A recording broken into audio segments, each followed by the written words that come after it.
Viens ici que je te bute, enculé. Et on donne ça, gueule. Viens ici, sale enculé. Salaud. Vous vous souvenez de quelque chose, un petit détail?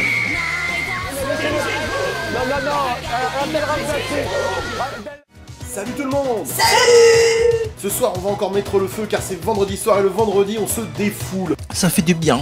Aujourd'hui on parle de Daredevil et de l'Infernal Equinox, alors sans plus tarder, envoyez le bousin!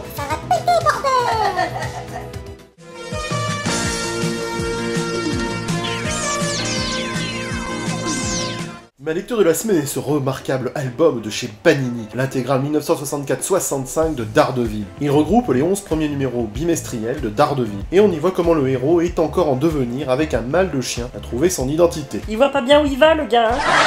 Elle est bonne, elle est bonne. Non, c'est pourri. Il est clair que l'homme sans peur n'est pas un personnage clairement défini à ses débuts, et il lui faudra du temps avant de devenir un héros culte qui marquera l'histoire du comics. Quand vous y allez, On est loin de la deuxième moitié des années 70, hein, où Jim Shooter, Roger Mackenzie et Frank Miller se transforment en héros emblématiques.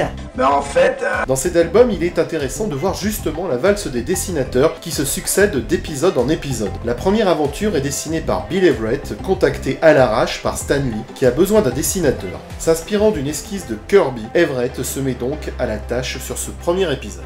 Eh ben voilà. Le costume n'a pas l'élégance racée que nous lui connaissons aujourd'hui et ce pauvre Daredevil a du mal à dégager la moindre malle, assurance qui distingue pourtant le fort du faible. Pourtant il aime ça. En tout cas, pas avec ce costume. Cette histoire nous explique les origines de Daredevil et a hélas la fâcheuse tendance de nous noyer dans un flot insipide et glauque de monotonie verbale. Les lecteurs de Strange Spécial Origins 142 bis ont pu découvrir cette histoire en octobre 1981. Répète. Octobre 81 et les plus anciens dans les premiers Strange, avec les joies de la bichromie, verte, orange, et le remontage des cases pour l'adapter au petit format de Strange à l'époque. Que du bonheur. Le problème de Bill Everett, c'est qu'il est très lent et qu'il a du mal à respecter les délais. Stan Lee lui trouve alors un remplaçant dans la personne de Joe Orlando, qui fera les épisodes 2 à 4, dans lesquels on découvre Electro, le hibou et l'homme pourpre. Dans le 5e épisode, c'est Wally Wood qui prend le relais, et c'est d'ailleurs lui qui lui donnera un nouveau costume, la fameuse tenue rouge de l'épisode 7, où il affronte le prince des mers. Un épisode que nous avons d'ailleurs pu lire dans le Strange Spécial Origins 169 bis en janvier 1984. Répète. 84 Ah ouais, je m'en souviens. La fin de l'album Panini nous présente les aventures de Daredevil dessinées par Bob Powell. Ainsi cet album nous montre la proto-histoire du Diable Rouge avant l'arrivée de John Romita. Sorti de l'épisode contre Namor, qui est cultissime, les épisodes nous exposent des méchants creux, ridicules, typiques des années 60, tels l'homme aux échasses dans l'épisode 8. Ou par exemple le duc du Lichtenbad, ou même les Animen vraiment pitoyables. Un épisode où l'organisateur est capable de dire merde dans une BD pour adolescents, alors que la même scène avait été aseptisée dans le Strange numéro 11. C'est à toi, grosse tâche. Est-ce que vous savez pourquoi Daredevil il en a rien à foutre de passer ses vacances en Côte d'Ivoire? Même parce qu'il y voit rien.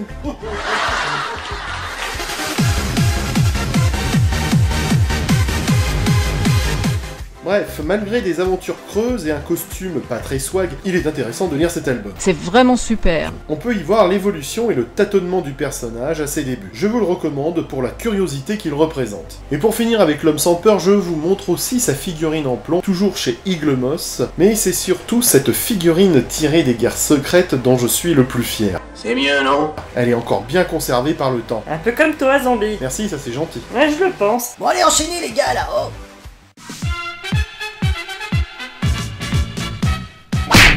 Alors de quoi on parle maintenant? Je voulais vous rappeler au bon souvenir de l'album numéro 8 de l'Araignée sorti en 1980 et qui s'appelle l'Infernal Equinox. C'est le premier vieil album que j'ai acheté quand j'étais gosse, et pour un premier album, c'est du lourd. Si on devait lire un album pour tomber amoureux du tisseur de toile et de son humour à forte teneur humoristique, ce serait celui-là. Mais pourquoi tu dis ça? D'abord pour l'esthétique de cet album, dont la tranche est constituée d'un conduit tubé en inox. Quoi? Mais c'est surtout pour son aspect pratique, car même si au premier abord, il a une grande assise avec beaucoup de caractère, il cache en fait un confort rare et élégant. Arrête tes conneries là. Mouais-le le vieux, faut toujours que tu regardes les bons programmes. Mais enchaîne, bordel. Alors cet album parle des aventures incroyables de ce bon vieux Peter que je connais par cœur. Cet album est la réunion de 4 épisodes écrits et dessinés par les talentueux Chris Claremont et dessinés par le génial John Byrne, tirés les Marvel Team Up 59, 60, 61 et 62. Franchement, commencer la lecture de Spider-Man avec les dessins de John Byrne et le scénar de Chris Claremont, c'est comme aller au salon du plaisir. Hein. Dans les 2 premiers épisodes, Spider-Man s'allie au couple Pourpoint Jaune et la Guêpe pour lutter contre un super vilain bien bolos qui allie le feu et la glace. Bref, c'est une sorte de créature très puissante à cheval. C'est le cheval, c'est génial.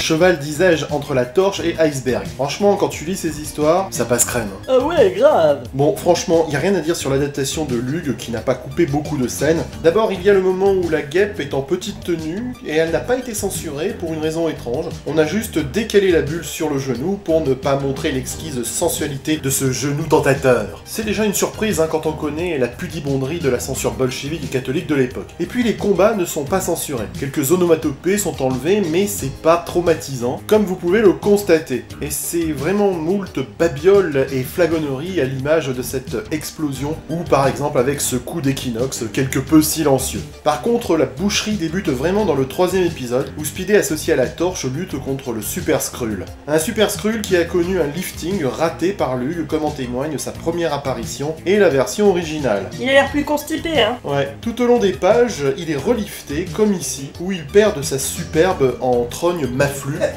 ou là encore, Ah ouais. ou même dans cette scène où il reproduit la scène de Claude François dans sa baignoire sans jamais lâcher prise.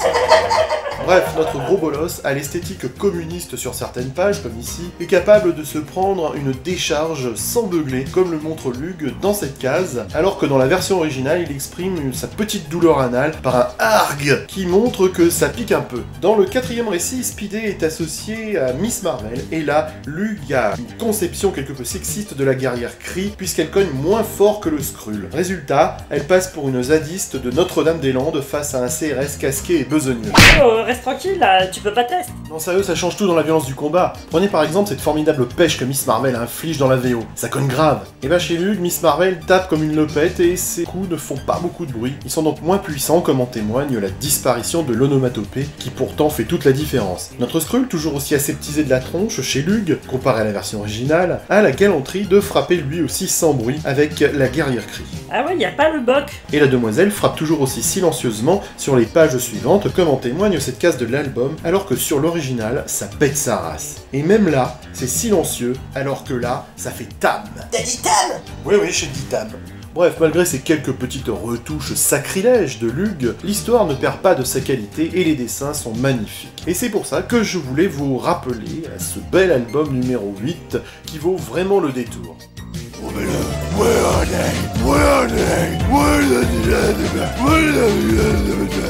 Alors la semaine dernière, ce n'est pas tant les problèmes d'impression qui ont quelque peu changé les habits des X-Men ou imprimé les ailes d'Angel de la même couleur que les sièges, mais plutôt le contenu, en un seul mot, des bulles. Car si vous regardez bien, Strange Girl confond Angel avec Cyclope puisqu'elle l'appelle Scott.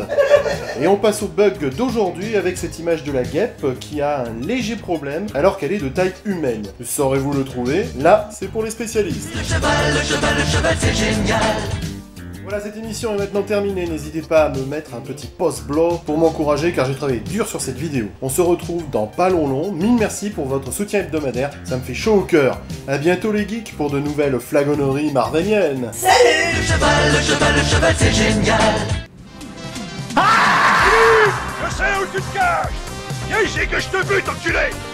Ta gueule. Viens ici, sale enculé. Salaud. Le cheval, c'est génial.